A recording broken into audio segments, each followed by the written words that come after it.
Cool. So let's go through a Q&A. We did it last time. It went really, really well. We had some fantastic questions. And if anyone does want to get involved with the Q&A section within our podcast, just make sure you jot your notes down. Make sure you send us your questions in that you want answering. And, you might have a feature on here for the next episode. So question number 1 is from Shanice. How do you evaluate risk in a property deal? What a good question.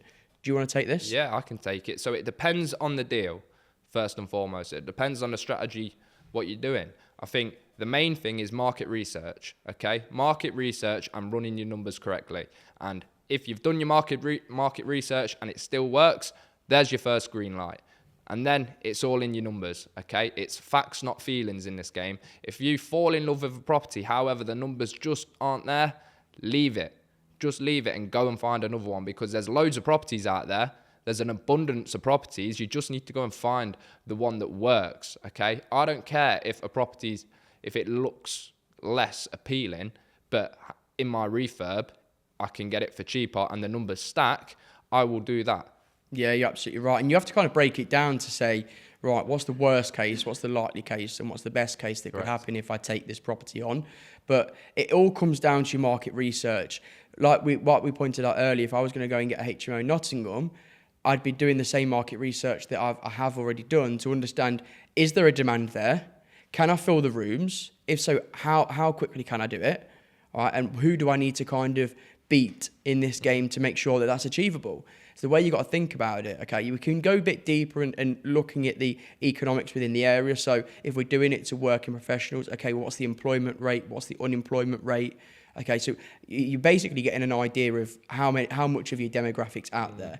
And What's then the development plans in the cities as well? Is there any large-scale developments? Are they building more houses? What's the rental market like? Are properties renting? Are properties selling? Yep. These are all things you need to take into consideration. And one thing you can do is just actually speak to professionals from the area.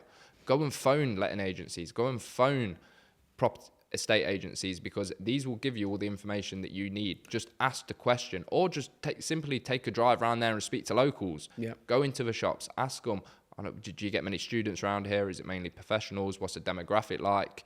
Drive around at night time. If there's girls in short skirts, avoid it. If there's drug dealers on the corners, avoid it. These are all things, because them areas... Unless that's your demographic. Yeah, because them areas are going to attract people. So you need to think to yourself, if you're an affluent area, that's going to attract affluent people. If you're in a lower grade area, that's going to attract lower grade people. So... There's also no reward without risk. I wanted to make that known. So if you're not very risk averse and you can't understand when to take the risks, then you're not gonna level up. You're not gonna grow, because you're gonna be constantly stuck in the same position you are. If you are ever feeling comfortable, then you are not growing. You need to feel uncomfortable, because then you're outside your comfort zone. Okay, that's when you're gonna start to really elevate yourself. So you need to be looking at risk. And you need to understand whether things are going to go well for you or bad for you. We had it before. We was going to enter into a business venture, and it was a lot of money up front. We were willing to do it, and we risk assessed the whole situation. And it was a straight 50-50. 50% we was very, very rich. 50% we was completely bankrupt. But the risk was further than that, because there was hundreds of rooms that needed filling for this other business venture. But the demand was there, but it was kind of drips and drabs. So we looked at that as a whole and said, well, we're very risk-averse people. We haven't got to where we are now today without being risk-averse. But for us, that was just stupid to take on. Mm-hmm. So we didn't. So you just need to look at yourself when you're evaluating the risk to think, what happens if this goes wrong? If you've got a tenant in and you've got a mortgage payment of £700 a month, right, well, what happens if you don't pay me? What's my contingency plan? What happens if I can't fill this room? What happens then? Risk assess everything. And like you said before, look at the best case, worst case, and likely case. Because that's the best way to kind of understand it, because you can then write it down, see it black and white, and think, right, well, which way is this going to go? Rather than you looking at something. For example, remember the first rent to HMO we took on ages ago, the one in Nottingham? The rent on that was nearly £3,000 a month. Now, we were only really, really young at that point. So for us to take on a responsibility of being able to pay £3,000 consecutively every single month, it was more than the average monthly income, which is £2,500. So for us, we had to look at that as the whole risk. Well, what happens if we couldn't fill the rooms? Well, then we're going to have to pay out £3,000. But luckily for us, we risk assessed it correctly and it worked out. It was an 8-bed HMO and I filled the rooms in 2 weeks. Well, that goes back down to the market research, because in Beeston, the area in particular that we are talking about, there was only 5 rooms available and there was 80 people looking. So the demand was there. And if we didn't have it, we had cash reserves to cover the next month's rent. Okay. Now, that was the risk. Do we take it on and risk not filling it and having to dip into our cash reserve? We took the risk, but it paid off. We looked at the best case, worst case, likely case, and the likely case was we was going to fill it in time. And we did. We filled it in 2 weeks. So I hope that answers your question, Shanice. Amazing. So Adams asked, have you ever had to evict a tenant? If so, how have you had to do it? Yes. Which one? Which one? We have had to evict a fair few tenants, but we're going to go over to the chap that I briefly went into earlier. An absolutely amazing bloke, really, really nice, paid on time, flew through all the referencing.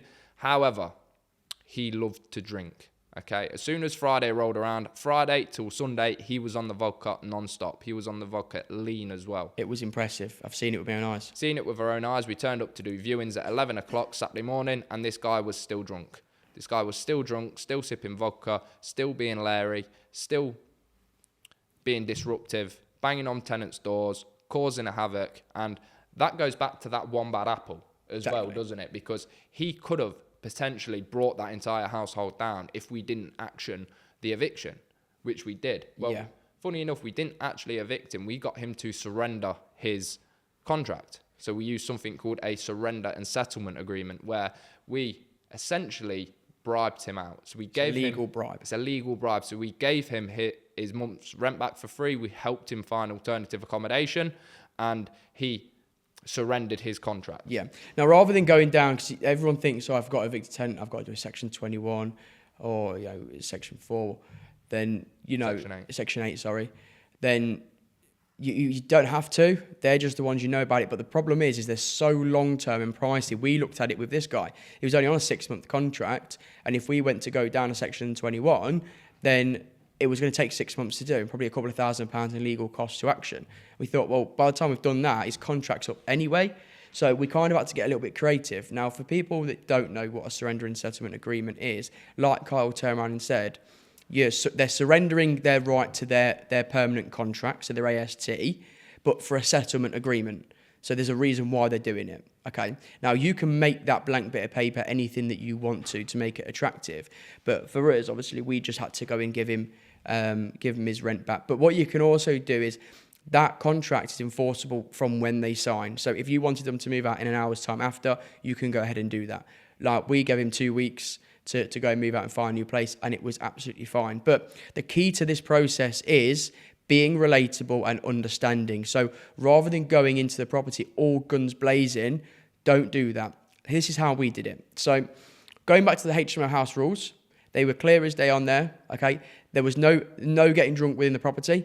If you wanted to drink, you can go outside or you can have a few drinks in. It's a professional household, not a student household, okay? So that was rule number 1. But unfortunately, as most people will know, when you've had a drink, the rules do not matter. And he was breaking 4 or 5 rules, disruptive, banging on doors, annoying tenants. Like I said, he was a really nice guy when he was sober. Just when he was drunk, he was annoying as hell. So anyway, we ended up going over.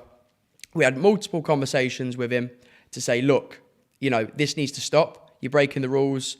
We even gave him a fine. He paid it, and it still carried on. So we were like, right, okay. So we went over to the property. He was drunk as anything, which actually I think made it a little bit. It actually did make it a bit easier. So we went outside with him, and he kind of knew. I think he did know, and we just kind of said to him, look, if I'm being honest with you, I don't think you're right to live in a shared house. I personally think you need to, have your own home place to stay. I think a nice little studio or a 1-bed apartment where you can go and do what you want to do, and you're not getting in the way of anyone else or anyone's getting in the way with you. And he was like, you know what? I think you're right. And I'm thinking, this is going really well. This is quite simple. So we started going over and said, look, unfortunately, what is going to happen now is we're going to be issuing you with a surrender and settlement agreement. off the basis of what we've turned around and said, we will help you go and find your own place. I wouldn't recommend going into a HMO. And so he was like, okay. So we said, look, we're going to give you 2 weeks notice to go and get your things together and vacate the property. And in the meantime, we'll give you your December's rent back and we'll make sure you get your deposit back. So he lived December pretty much rent-free there anyway. He was absolutely fine. To be fair, he was more apologetic than anything, weren't he? Yeah. Again, I think he was emotional because he had a neat bottle of vodka, he was about halfway down. So I think the emotions were starting to come out. But like I said, great guy. And to be fair, I think he actually went and moved back into a HMO. So he was someone else's problem at this point. That's the thing. You just need to get them out. If you've got a bad tenant in there, we've had a few. I could sit here and show you videos for absolutely hours, but I'm not going to do that because you need a strong stomach for some of the stuff. Great question, Adam. Hope that answered it. Are you open to partnerships or mentoring new investors? Catherine, of course we are. Always open to joint venture opportunities or partnerships. At the end of the day, the property community is fantastic. No one's ever specifically competing against each other. There's that much opportunity in the market. There's that many houses to go and make a profit on. Everyone's just supportive and clumps together and helps you. It's a fantastic network to be a part of because everyone wants to help you level up and grow. So therefore, we always want to do the same for other people. So if anyone is open to partnerships, wants to come into doing a project with Kyle or myself and the rest of our team, then of course we're going to be open to that because we're here to make money. And so are you, Catherine, at the end of the day. So I'm sure that's the reason for asking that question. And then the second part of it, are we mentoring new investors? Yes. This is a thing that we are currently focusing on at the moment alongside our other investments, which is training people on our blueprint, how we've done it. Because what we've done in the market is we've taken the strategies, but we've created our own mini strategies inside of it, which what we've brought out into the market actually doesn't exist in regards to what it is that we're doing for, new investors. So absolutely, we are mentoring new investors. The ones that we are doing absolutely fantastic. They really are. They're all doing business together. There's so much going on at the moment within trade property in terms of our education side of things. It's fantastic to see. We've got some brilliant people in there that are strong mindset, that are wanting to succeed, and that's exactly who I want to work with. So, Catherine, if that is you, and you have got that mindset and you want to change your life and you really want to do something, then you're the kind of person that I actually want to work with. Well, it's a great mix of individuals, isn't it? Yes, Male brilliant. or female. All ages. All ages. Different business owners. It's absolutely fantastic. I mean, one thing that we do preach as part of trade property is if you invest in us, what's stopping us investing in you guys? I mean, we are actually in the process of doing a couple joint ventures with students at the moment, and these are things that you don't see. Yeah. That you don't see in the education platform. So it's great if you guys wanted to come and leverage our expertise or leverage our investors Or our network. come and join Trade Property, and we're more than happy to help you out and work together. Yeah, you're absolutely right. Because I think